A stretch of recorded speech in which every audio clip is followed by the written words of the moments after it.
Right, okay. Good evening, everyone. Time now is 23:22. First of all, thank you everyone for coming. Void, just to confirm, are you recording? Yes, I am. Beautiful. Right. Thank you very much, guys, for coming. Again, we do the weekly community meeting as a sort of sense of gathering and to discuss people's accomplishments and things in the community that have transpired, and also it gives us an opportunity to sit down as a group together and sort of revel in the work of the cult. I think it's important that we do these meetings because it helps the cult grow. It gives us exposure. It gives us material to be then used on YouTube channels and whatever. Hopefully, get people interested in joining the cult. But also, more importantly, for our own benefit, because the passages contained within the Bible are actually very important for us to study and learn, because it allows us to stand on our own 2 feet as cultists. And that's specifically why I've chosen the section that I've chosen today, which is language and terminology, as well as terminology and belief. And hopefully, by the time that we're finished today, it will allow you guys to sort of have a better understanding of what it is that we actually believe and why it is that we call ourselves exactly what we call ourselves. If I could ask everyone just to switch to push to talk, if you're going to be interested in speaking at the end of the session.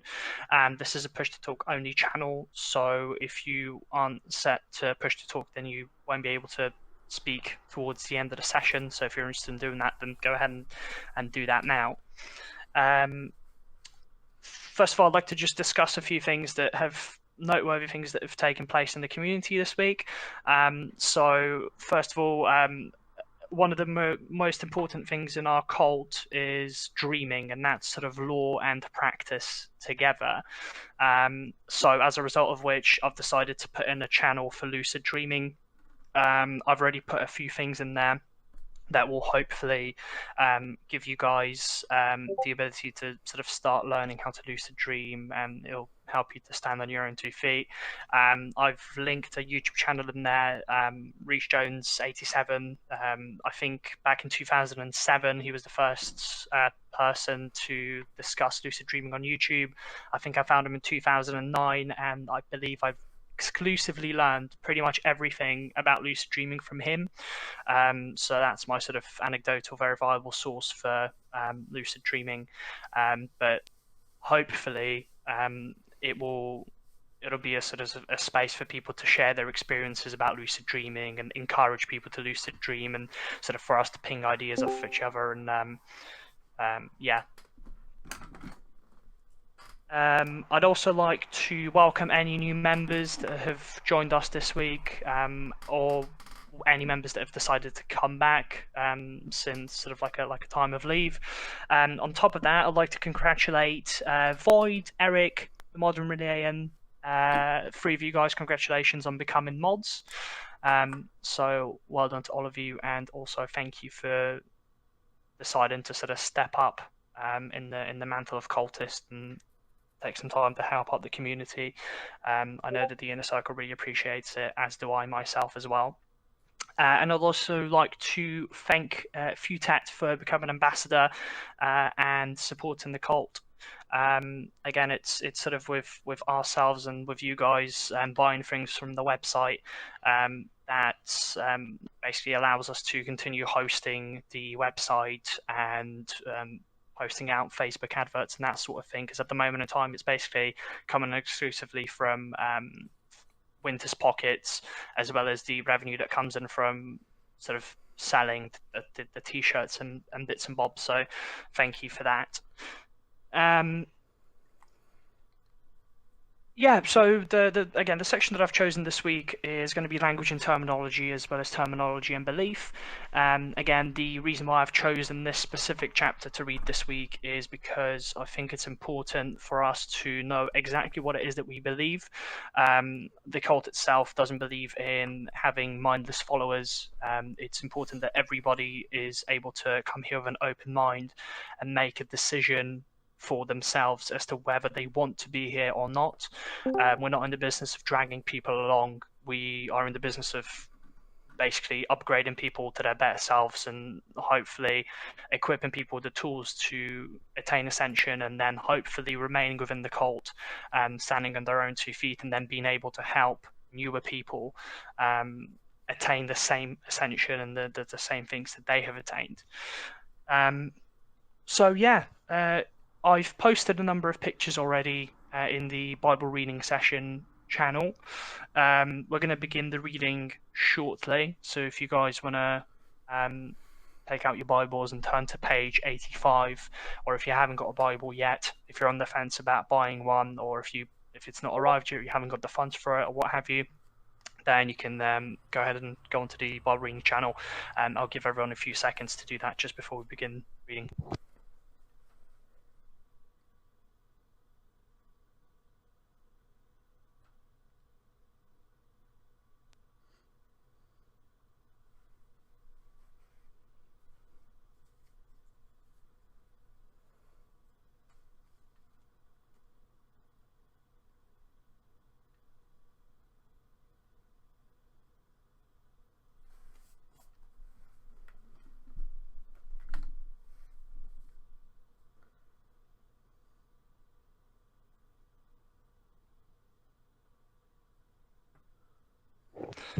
Okay, let's begin. Azathoth 5.6. And so that which happens within an occultist mind differs strangely and powerfully with that which happens within the minds of the common mortal man. Language and terminology.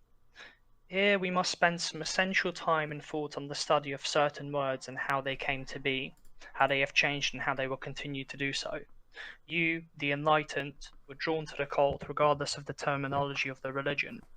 The words cult and cultist are often seen as controversial by society and inspire images of David Koresh, the Manson family, drinking the Kool-Aid, or more commonly known as the Jonestown Massacre, and Scientology. But the truth is so much more illuminating. The broadness of the question, the confusion of the topic, and the sense of fear many people have had at the simple mention of the term demands a longer answer to the question. Let us look back at the grand oil painting of existence and study the past together. Cult is defined as a system of religious veneration and devotion directed towards a particular figure or object, and a person or thing that is popular or fashionable amongst a particular group or section of society. It is derived from the French culte, worship, which in turn has its roots, as most words do in Latin, in the adjective cultus, which means worshipped. The Latin verb from which cultus is derived is colere, to care or to cultivate.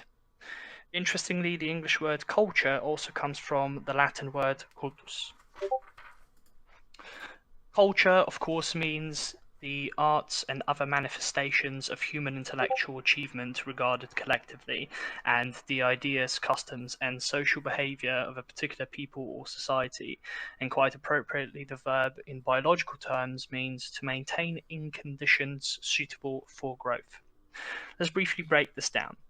Originally, we as a species had the Latin verb colere, which meant to care or to cultivate.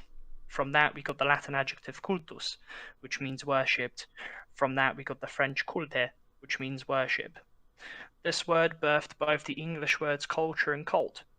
From so simple beginnings, we have the idea of the collective intellectual accomplishments of society, and the cult is the first and foremost a society. The word has evolved to refer to a system of reverence for a figure, object, or in this case, an ideal. It is apparent that there is very little negative connotations here. The word has become controversial because it has become a subjective term used as an ad hominem attack against groups with different doctrines. It is not without cause or reason. Words have always and will always evolve, much like the cult's views on the word religion. The evolution process is only natural. But it's important to understand the roots of these words, their current definitions, and most importantly of all, their intended meanings. The cult of Cthulhu is not a cult in the modern sense. It is one in the traditional sense. It is important to understand this as a cultist. Cultists are not in a cult as today's society happens to see it. They are in a cult as history has seen it in the past, and how history will see it in the future, for language will always evolve. It is worthwhile to note too that the term cultist and cult are intrinsically feminine words. Most, if not all, organized religions are inherently masculine and misogynistic, ruled by men in the interests of men. We are all unworthy of the gift of life in the eyes of Cthulhu and equally unimportant to the universe. The balance of male and female exists in perfect harmony within the cult of Cthulhu. This is reflected neatly in the knowledge that Latin nouns all have three genders dependent on the adjectives and pronouns which refer to it, masculine, feminine, or neuter, and that French too is a Romance language with both male and female nouns. Religion, in turn, has come to mean only organized religion, that is, of the main faiths Christianity, Judaism, Islam, Hinduism, Sikhism, etc., ratified by its original definition, the belief in and worship of a superhuman controlling power, especially a personal god. However, the other modern meanings are a particular system of faith and worship, and most importantly, a pursuit or interest followed with great devotion. These latter meanings are often overlooked. Right or wrong, religion has come to mean organized religion, and in intellectual circles has a barbaric connotation to it. Unfortunately, in the overwhelming majority of society, it is still seen as a claim to moral high ground. Having said that, there is actually very little consensus among scholars about what actually constitutes a religion. Cultural systems, worldviews, specified ethics, and spirituality in general all seem to have equal claims to the word. Let's look at the word itself, a word which originally meant respect for what is sacred. The origins of the Latin roots religio and religionem are obscure at best. One potential possibility traces back to the great orator of Rome, Cicero, whereby re, meaning again, and lego, meaning read, creates to go over again or considered carefully. His definition of religio was cultum deorum, how appropriate, which means the proper performance of rites in veneration of the gods. This original definition is where the cult sees the truth. In medieval times, the word was recognized as an individual virtue of worship, not as a doctrine. It referred to social obligations to family and neighbors. It was only in the 1200s the English took the word to mean a life bound by monastic views, and then in the 1500s it was hijacked by the church to mean religion in the sense of separation of worldly things and to distinguish and establish the domain of civil authority. Neither the Bible nor the Quran, or the people within the cultures of those texts, have ever had a word for the concept of religion. To assume that the word has reached its final form in the arc of revolution is naive. Words and their meanings constantly change, and we have seen in accordance with the laws of evolution. The cult aims to see a world where the cult and the word religion evolves further, away from its current meaning. The cult of Cthulhu does not see itself as equal with the other organized religions of this age, but far above and beyond it. The cult is not fond of its title of religion, as religion itself has become the most toxic of things and cries out to be eliminated. Indeed, it is part of the great work to oversee its eventual demise. However, it has appropriated the word for its own for three reasons: its original meaning, its current meaning in the dictionary, which is in fact accurate, and of understanding among society. The cultist must always remember that the cult is far more than a religion. It's a journey, a way of life, and a brotherhood. Terminology of belief. Understanding the gods of the cult, as well as our main antagonists, requires us to remind ourselves of different terminologies of different belief systems.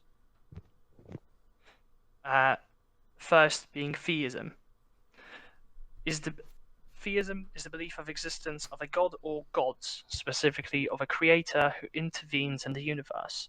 This creator oversees his or her creation and, with human characteristics usually, is intimately involved with his or her subordinates, namely every living creature in the world or universe, and knows and judges their hopes, dreams, and desires, as well as their sins and transgressions.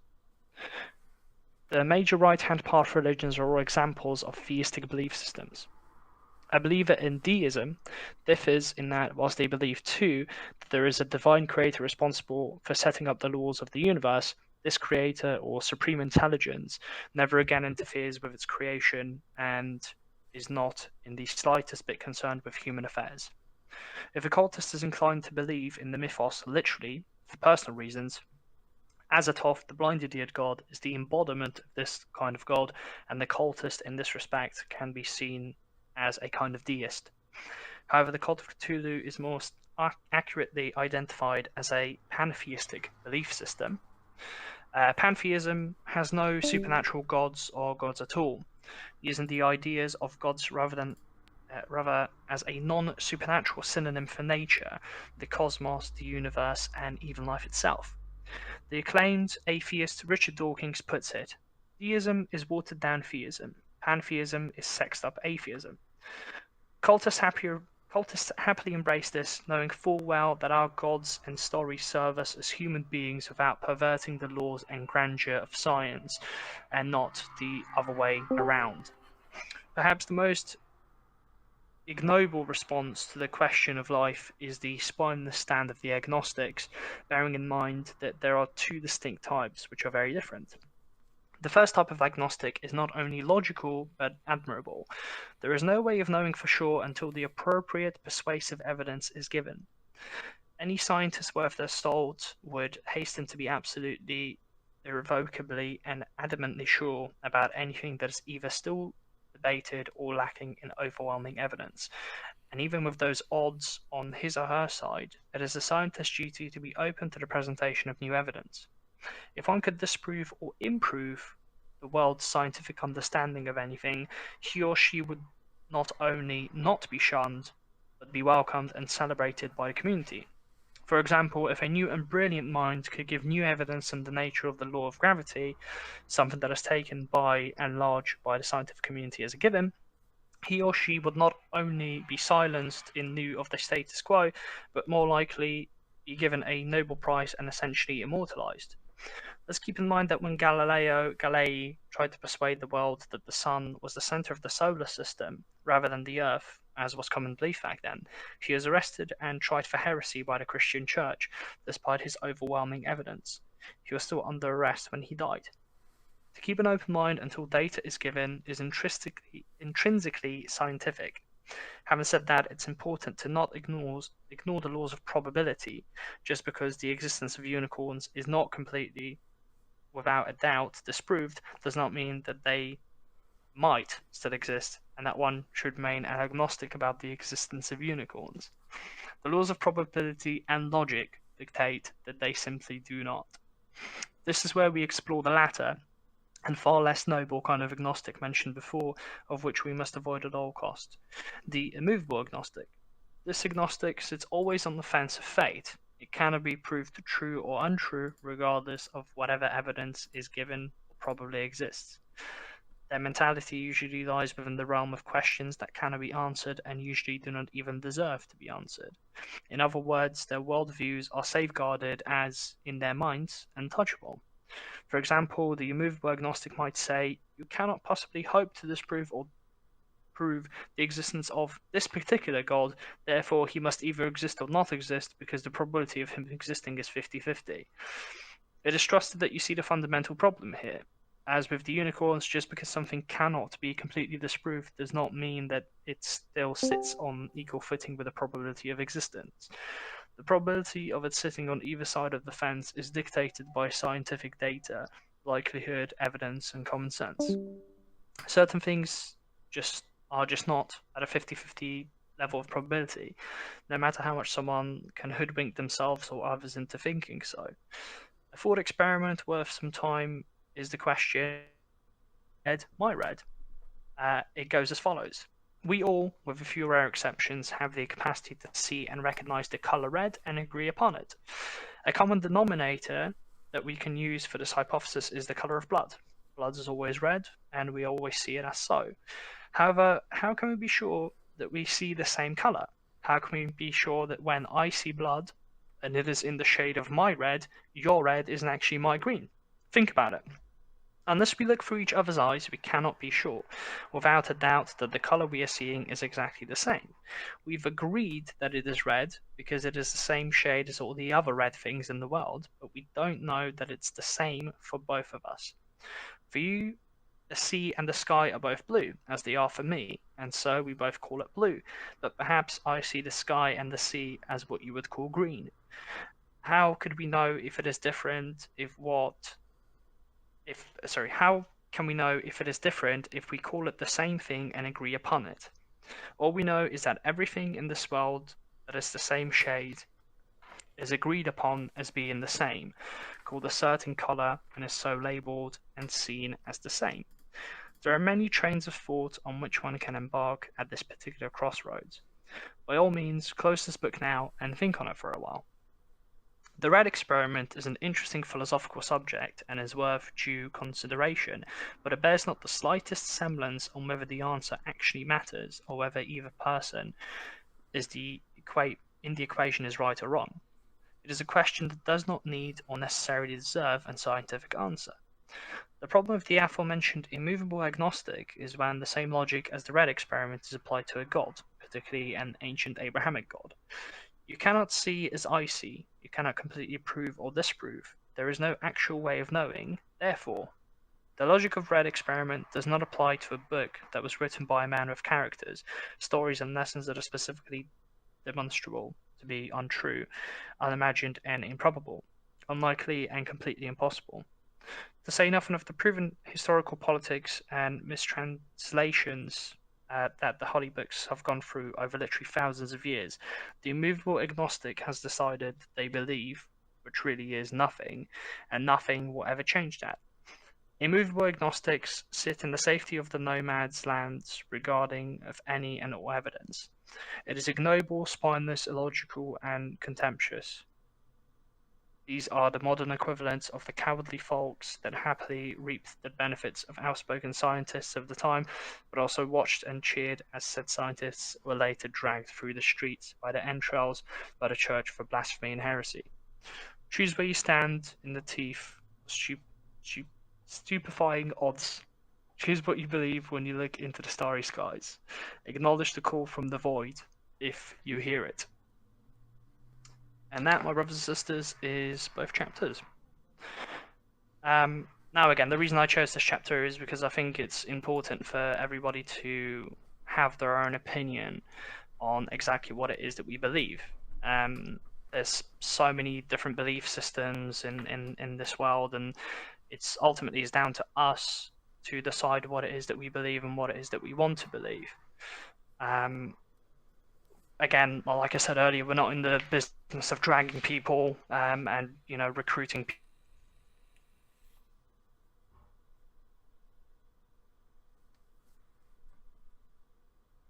Have heard the call and have heeded the call. We don't want to force anybody to be here, and as a result, we want to educate ourselves and everybody else around us on what it is that we believe to see if this cult is the right thing for you. And I think that it's important for us all to understand what that is exactly and to be able to make our own minds up about it. As such, I open the floor up to anybody to discuss the chapter that we've just read. I would like to say something first. I think it's a very good chapter, I guess, for someone who has got negative thoughts on the word cult, because I guess in language and terminology, it says, it explains everything in great depth, and it could maybe theoretically change someone's mind on the word cult, and if they have heard the call, but heard the name or heard the word cult, they might be on the fence of joining. So this chapter might, I guess, maybe persuade them or maybe change their mind on joining. Yeah, I agree. Again, people are afraid of the word cult, and quite right. Cults, as described previously, Jonestown, the Mason family, they all had one thing in common, which is, as most cults do, which is to bring people in, brainwash them, remove any sense of self, and introduce a sense of group, completely remove their family and friends, and completely surround them with a cult take all their money, and then rinse and repeat, where only one person benefits, and that's the cult leader. And as everybody knows, having been in this group, that's not what we're about. We're all about ascension and working as a community to achieve the goal of self-improvement, ascension, unification,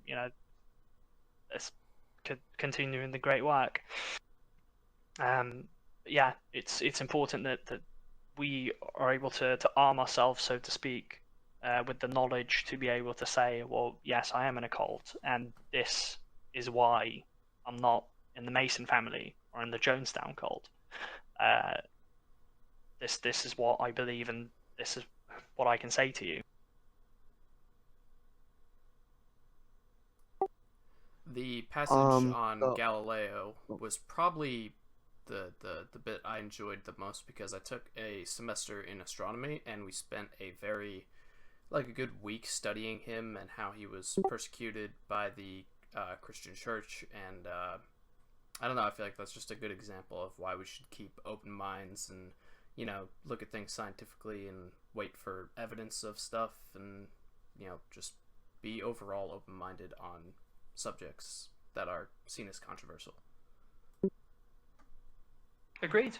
And I think that's one trait that all of us do share, is being open-minded, and I think that's partially what's led to all of us following left path religions rather than the right path. One thing I think is really interesting about sort of the Galileo times is, if you look at Copernicus, for example, who had a similar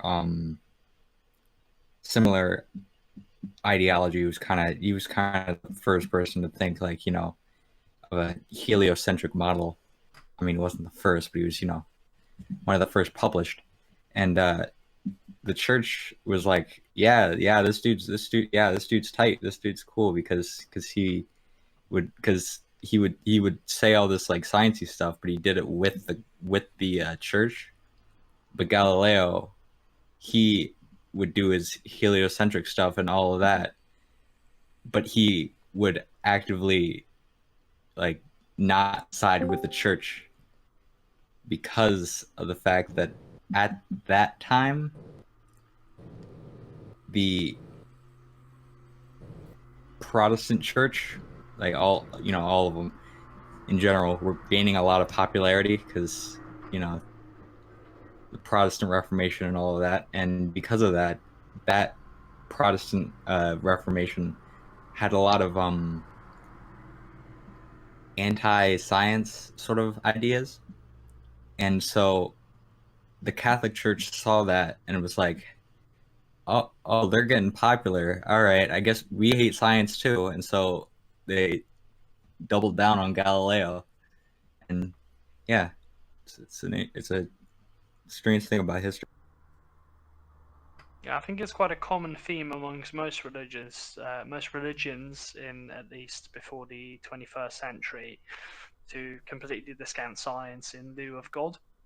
And I feel that it's quite important. I mean, they've slightly moved on with the times, where you no longer get executed for saying "Oh my God" and using God's name in vain. And you won't be inquisitioned because they think you're a witch, and then put you in a lake. And if you die, then you're not a witch, and if you survive, then you are a witch. I mean, it doesn't really make sense. Oh my God. Yeah, it's true. It's a historic fact. But yeah, I think it's important that our cult believes in the scientific method, in objectivity and open-mindedness, and not just blindly following what's being fed to you. It's important that when you listen to something, especially even the things in the Bible, right, they're all subject to your own personal scrutiny. And if you scrutinize them, then they will hold up. And it's important that these you whatever belief is said to you, or whatever is fed to you, that you exercise a cautious mind and open mind, but also put it to the scientific method. And if it works to the scientific method, then it's solid.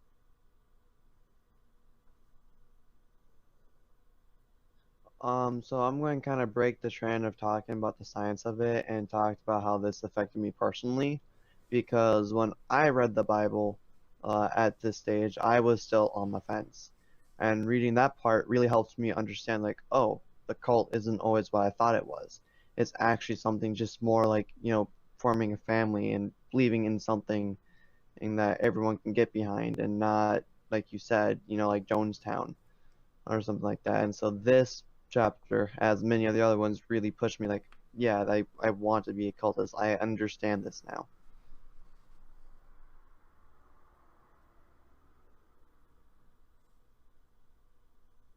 Sure, I would speak with some idiots blasting really loud music outside my house.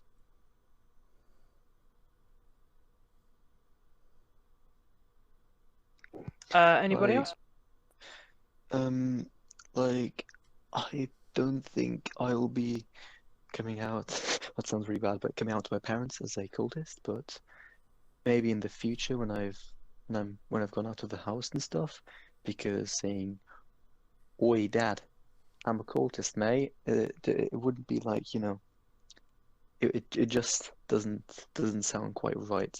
Like maybe I'll give him the Bible someday, tell him to read it, which he probably won't do because he doesn't read. But if he does and reads everything, then he might think, yeah, all right, what do you want to say with this? And I'm maybe going to say, I'm in a cult, but in the traditional sense, not in the modern sense. So I'm nervous for the future, but excited for the cult's future, if that makes sense. Yeah, it makes perfect sense. I think all of us are equally excited for the cult's future. It's all slowly snowballing into effect, and I think everybody in this channel at the moment is sort of in the heyday, the original cultists, so to speak, the OC group. I think it's going to be very interesting. I think the next year for us is going to be very interesting. And I think if we keep at it, I mean, even look at the amount of cultists in the chat now. How many people have we got in now? Like 14 people.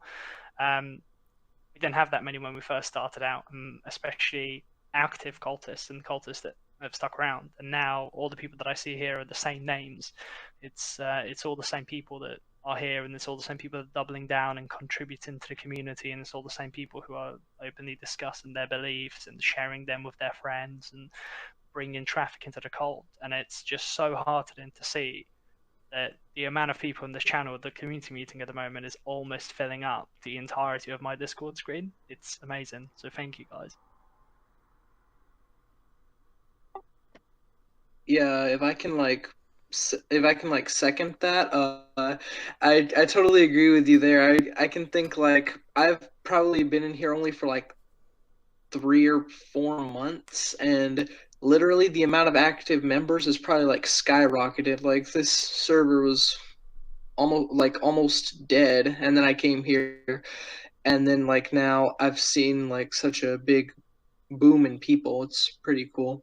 But is it cool, D, if I kind of add something onto this so Dude, far? it's an open floor. Feel free to Yeah. add what you want. All right. So I kind of think that this clarification is really necessary because I think something that we forget a lot with words, right, is that words are they're just random noises meant to convey ideas, and I kind of feel like the idea of the cult is kind of, I know what you guys kind of, the Bible kind of said it's a little bit beyond a religion or a standard, cult. And I think that's really an important thing to remember, is that this isn't really something that can be properly explained in a one-word term like cult or religion. So I think it's very useful to have a defining chapter to really say what we're all about, just in order to make sure nothing's lost in confusion. Yeah, it is really important. That's specifically why I chose this chapter this week. I think, again, it's really important for all of us to be aware of exactly what it is that we believe, and when we're questioned about it, it's important that we're able to stand on our two legs and defend our ideas. It's so common for people to just say, well, yeah, I'm going to church because my parents have told me to go to church, or I'm this because my parents have told me to be this, and I've been doing it since I was 6, so I guess I've got to do it forever now. And it's important to get your head out of that mindset of doubling down on things. If something isn't right, then it's down to you to use your objective mindset and the scientific methods to break out of that spiral, so to speak, and get your head out of the gutter, so to speak. But yeah, we all have to. It's difficult for us because we're in the heyday of a community like this. We've got a small amount of very dedicated members, and those are going to start to slowly spiral out of control. Those are going to start to snowball, and that's not only going to bring positive attention, it's also going to bring negative attention, and it's going to bring people to our cult who are interested in debating our ideas. And it's important for us to, from the foundations, instill in ourselves this knowledge to be able to arm ourselves, so to speak, not with swords, but with words and with thoughts, to be able to defend what it is that we believe. And it's the onus is on every single one of us to read chapters like this and arm ourselves in the knowledge to be able to fight any negativity or any arguments or any questions that come. I love I love that analogy of us being like warriors. I know there was a really good analogy that I saw. It was on like some sort of like mythos content. I forgot what it was, but it said, "May knowledge be thy sword and caution be thy shield." And I think that like that kind of quote, I really like that whole analogy of us being like warriors, but instead it's in debate. You make a good point. Yeah, again, you make a good point, D. That we arm ourselves with knowledge and not weapons, because if we armed ourselves with like daggers and any sort of weaponry, really, we'd sort of be giving into the cult stereotype, and well, that would make us all hypocrites, and we're not about that. And with the, I guess, the fighting aspect, what I forgot what it was all about, but I know I want to go on. Basically, in the Bible it said, scream the name of Cthulhu or something with the cult of Cthulhu embezzled on your chest while you scream into battle, and I thought that was pretty cool, and that I thought of that while you were talking about that. Yeah. And it's exactly what it said in this chapter specifically, is that we are not like the current religions. We are far above and we surpass the ideas of current religions. And if you think about that, if someone challenges our thoughts, we argue our point of view and we are open to things that people say. We aren't immediately going to go, well, no, Winter is our overlord, Winter's the greatest, and whatever he says is God's word. He's a prophet. No, Winter himself has said that he is not a prophet. All words that he has said are open to interpretation. They're open to being judged. Anything that the inner circle does is open to scrutiny, and that's why it was so important for Winter to take the time and the effort to put and the research to put into this book, so that anybody who looks at this, including all of us in here, have read this Bible and gone, this isn't a pile of shit, this is good shit. if that makes sense. This is good. This is a good pile of shit. This is good. You know, this is a book that's filled with knowledge that I've put to my own scientific method, and I've read that and I've gone, okay, well, all right, I'm actually ready to commit to this group, which for me was a massive step.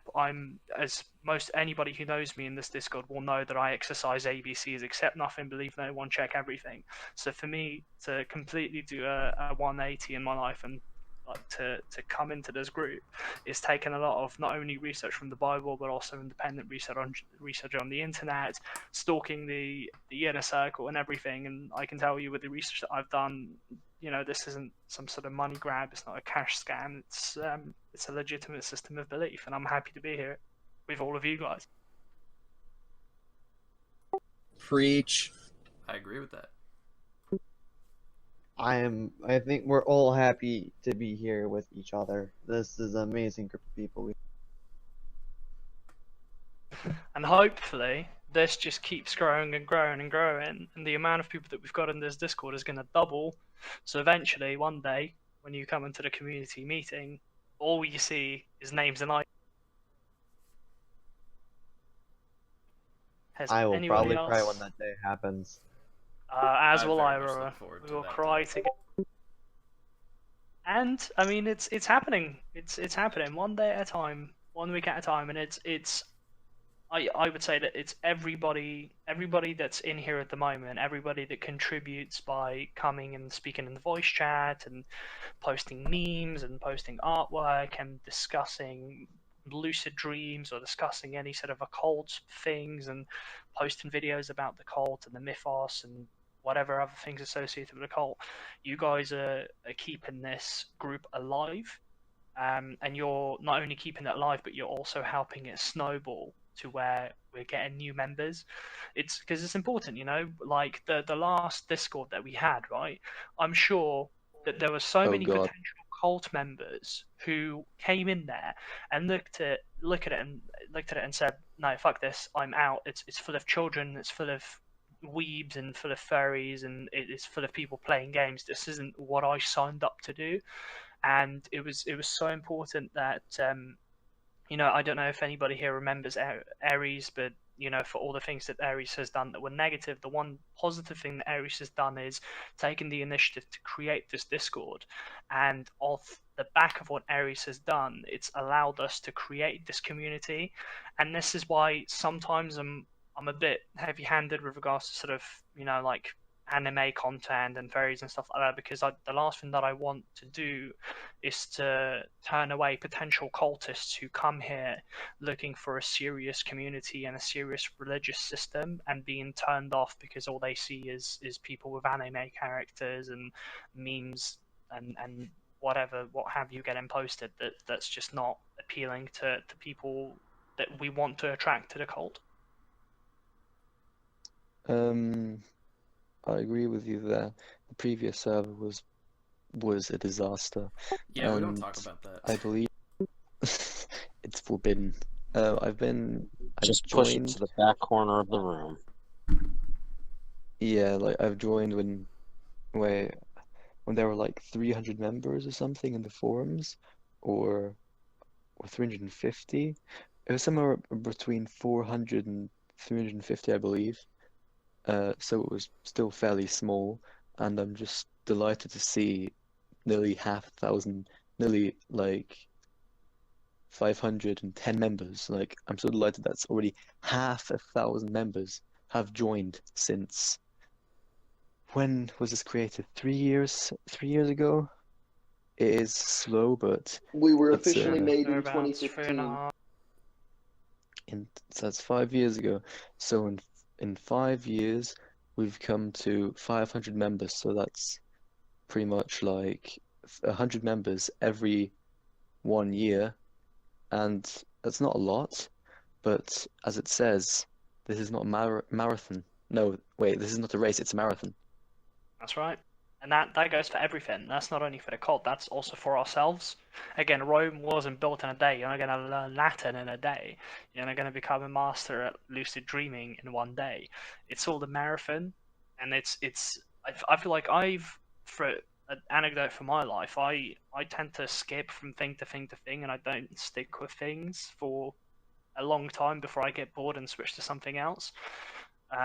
And the same thing was with lucid dreaming. Like I said, that I learned about it in 2009, and I'd do it for a month and get bored of it.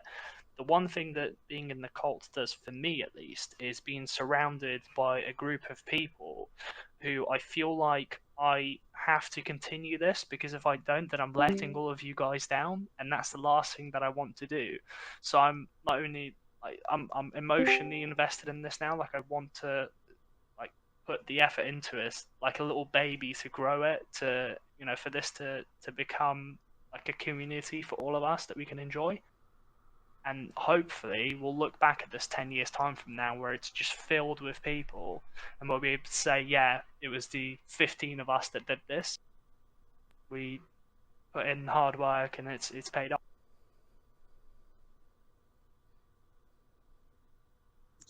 You basically have to properly culture and crap. I lost what I was gonna say. Something about Shoggoth. Like a field. Cultivate it, manure it, feed it, and it'll grow. Literally could not have said it better myself because I completely flubbed it. You're right, I got you. I got you, don't worry. Right, anybody else would like to comment on anything?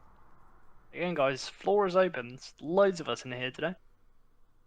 I'll say something if no one else. Hello, Jamie. Trying to get something out. I was.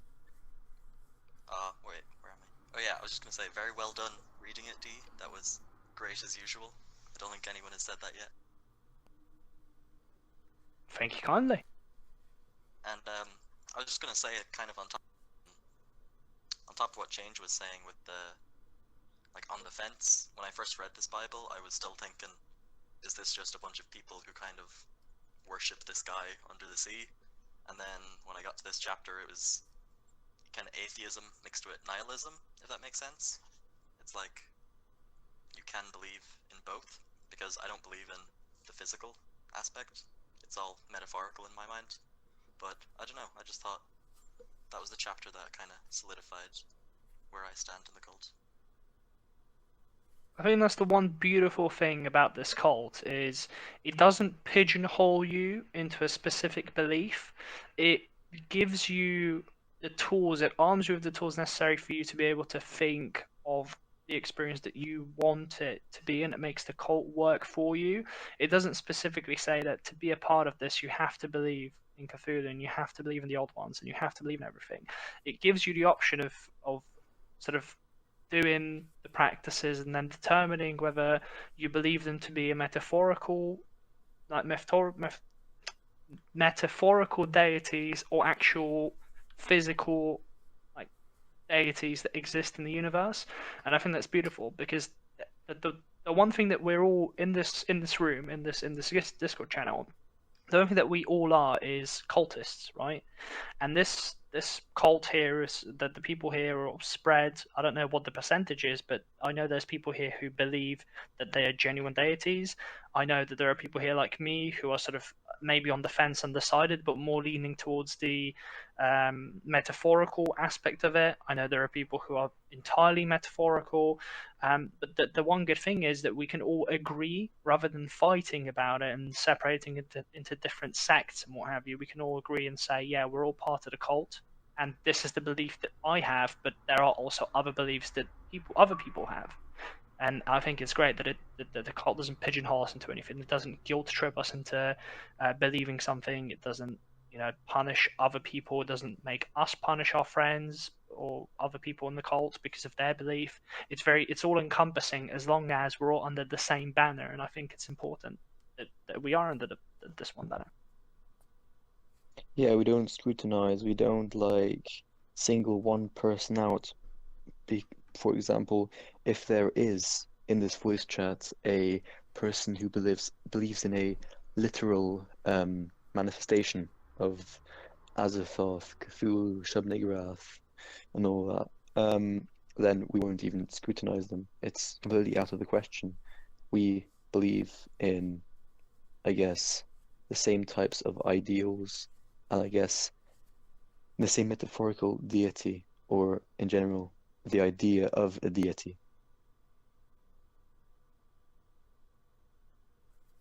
For example, the deity can be actual for some people, or just metaphorical. That's what. I get that. I get that. Yesterday, some of the cultists here were talking about why do you believe in this, or why do you believe that they are real, or why do you believe that they are more metaphorical. I'm sorry if you heard that. And it was all purely educational. No one's making fun of anything. No one, it's everyone's like, okay, that's interesting. I guess that can make sense. I can see it, but this is the reason why I believe in my reason. And how healthy and beautiful it is amazing. It's something that truly the cult really shines at. Yeah, again, man, you don't believe in the deities as a Puritan believer? Oh, you're not a real cultist. Oh, fucking loser. You driving? Yes, he is. Yeah, I'm coming back from the vet right now, so I have you guys on my stereo. Unbelievable. He's But done yeah, this you know before, too. I know he has. He did it Remember a the few folks when meetings the cops pull him over, chant, yeah, Cthulhu style. But yeah, going back to the subject at hand, you're right. I think it's great because you're able to tell people what your belief is, and other people are able to then question you on your belief, and then you can share your scientific methods or your anecdotal.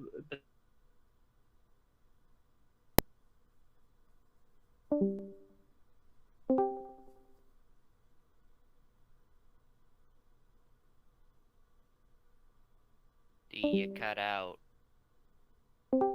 Yeah, D, did you kind of die? Because I think you kind of died. The cultists of another sect just came up to him and said, "Be gone." All right, well, I It guess just we'll started just shanking him because. I guess that'll wrap things up. Before we conclude, does anyone else have anything else to say?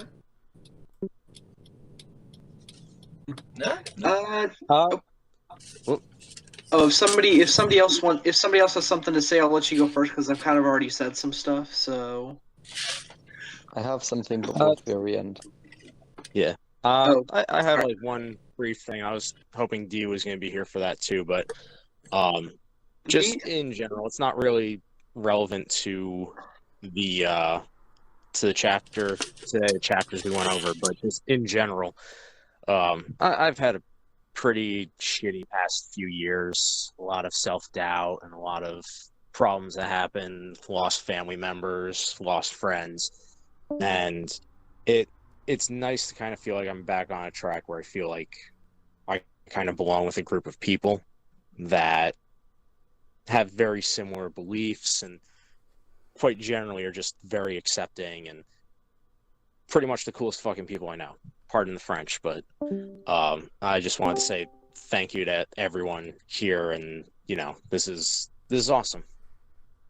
And before I get emotional and just ramble on, I'm gonna leave it at that. Mic drop.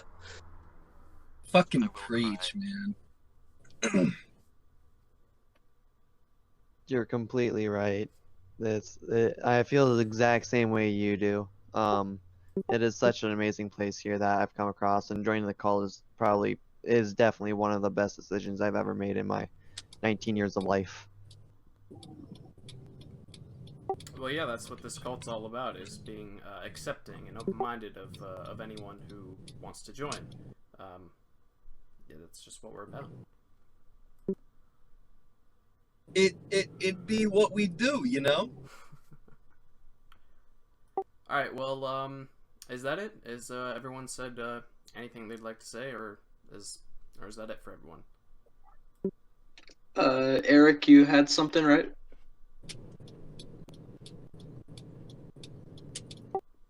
D just said that his mic died, so that's why he's gone. Alright, well, fair. Eric, you good there? You wanna say that thing you had?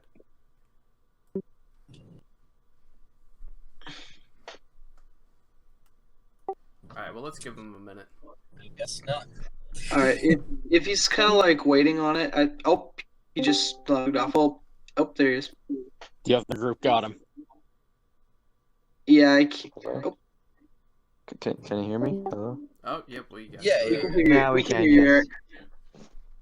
I think I maybe cut out before. Yeah, you were about to say something for the floor.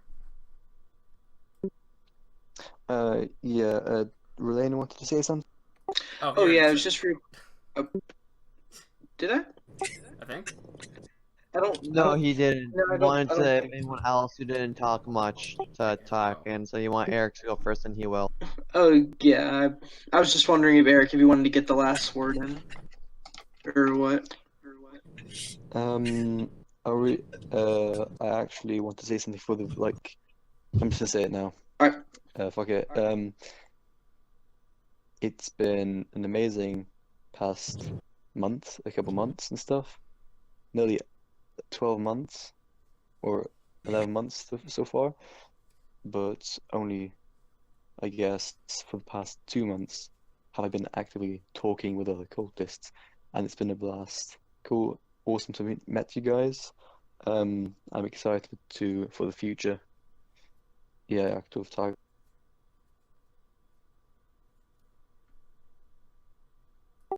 All right, Modern Relay, and you said you had one last thing? Hello? All right. Can you guys hear me? Oh, hello, D. Now we can, yes. Sorry guys. Something died. Sorry about that. It's all right. We sort of handled ourselves. D is back. Sorry, yeah, I heard everything. Yeah, for I think it was Rawe and Eric. Guys, feeling is mutual. It's all just love in here. So feeling is mutual.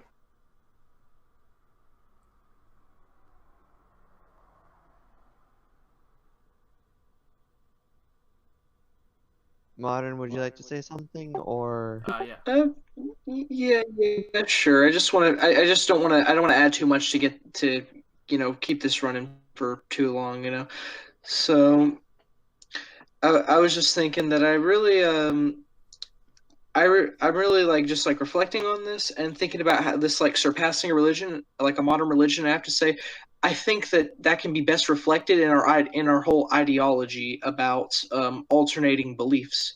So it's like I think you guys said you can have puritanical beliefs, you can have like more philosophical ideal beliefs that don't believe in literal great old ones existing, and we'll accept you either way. We all just rally under one banner. We're all kind of a loose conglomeration of general ideas, and I think that really shows that we've surpassed that typical, like blind religious zeal that most religions have, that there can be no exceptions, there can be no differences. That's what I really think it like makes us special for anybody who's listening right now or will be listening to this in the future and are more curious about that. I think that's what really shows that we are unique and why we've kind of exceeded beyond a standard religion. So, yep, that's it.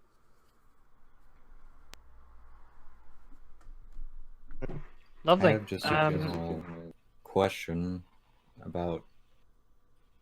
It's kind of like more of a philosophical question, so this is like a whole different can of worms. So if this is like too much of an off topic, whatever, then let me know. But I just thought of it. So the thing is, like, I was thinking about all the religions, and especially dominant ones like the Catholic Church, and their sort of entire system worked only because most of the population couldn't read, and so the people on top that were the bishops and the Pope, they could just say whatever the Bible would even if it didn't necessarily say that, and they couldn't be proven wrong because nobody could read it other than them. So it was just them, and I think that's kind of where this whole religion comes into play, because this whole religion is kind of almost the opposite. It's a lot more about seeking knowledge, and it's to the point where you have to give it that thought of how much is too much knowledge, because at a certain point, if you have too much knowledge, you go insane. So when is too much, and is there anything that is better off not being known? I think you've just said it. It's the point at which you start going insane. Yeah. When you've ascended. I don't know. I think personally, is at the moment in time, with modern day technology, I think living in 2020, like we're so subjected to sort of like science fiction movies and like aliens and time travel and space travel and teleportation and what have you. I genuinely think if we were to be propelled like 1,000 years into the future with flying cars or whatever, we'd be able to handle it. Whereas I think if you took someone from like the 1500s, where in the Dark Ages, where like you said nobody can read, and you propelled them into year 3000, they'd freak out. I think we've reached a stage in evolution and like societal development where I think we would be okay. It's sort of the, I think, knowledge of, I don't know, the unknown, so to speak, like the astral realms and the spiritual realms and bits like that, which is sort of what we're not able to comprehend. That's maybe at the point at which we would start going insane, so to speak. But I thought of it's all sort of theoretical. That makes sense. I think if we were able to have a technology to see exactly 5 seconds before you're going to die through your own eyes, you would go nuts trying to figure out when that is, because you wouldn't be able to figure it out. Yeah, probably. Yes. Yeah, probably. Yeah. I was having a conversation with a friend the other day at work, and he asked me if you could know the date and time that you die, would you want to know it? And I think my answer was no, because I don't want to live life. No, so like if it told me that I die at the age of 87, I'd be like, well, that's fine because I'm happy. But if it told me I die at like the age of like 28, then I'd probably go mental trying to figure out what it is, and then I'd go about trying to probably change my life to avoid dying, and then that's probably what would lead to me dying in the first place. But yeah. I actually went to a fortune teller, and I asked her, how am I gonna die and when am I gonna die? And she said 68 from cancer, so I started to pick up smoking, I guess. Nah, I don't believe in fortune tellers. Not really. When they say that, you just gotta pull out the reverse Uno card on them. Ooh, just kill myself right in front of her. Prove her wrong. Right, guys, on that note, thank you everyone for coming to this week's meeting. Just as a final note, is there anybody who would like to host next week? I haven't done it in a while. Can Diego do it? Yes. Please. Of course he can. Of course he can do it. As long as he refers to sorted. himself in the third person the whole time. Yep. Oh. Brother Habib. Right, guys. As always, thank you very much for coming. Your knowledge has been invaluable, as always. I hope to see you guys next week for when our love Habibi is hosting the meeting. Ja, Cthulhu. Ja, Cthulhu photography.